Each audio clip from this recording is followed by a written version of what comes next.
Were we to offer 100 valuable things accumulated through wrong livelihood, based on conducting business, taking interest, deception, and so on, we might attempt to be virtuous, but instead give rise to the 8 worldly dharmas. To meditate on renunciation is my heart advice. Through taking on responsibility, bearing witness, enforcing the law, and so on, we reconcile people in their disputes, thinking this benefits them, but still aversion and attachment arise. To be without hope and fear is my heart advice. To have subordinates, wealth, a retinue, good fortune, and fame spreading through the whole world. At the time of death, all this is of no benefit. To be diligent in one's practice is my heart advice.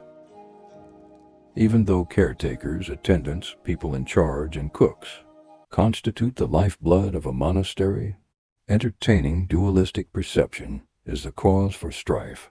To give up such chores is my heart advice.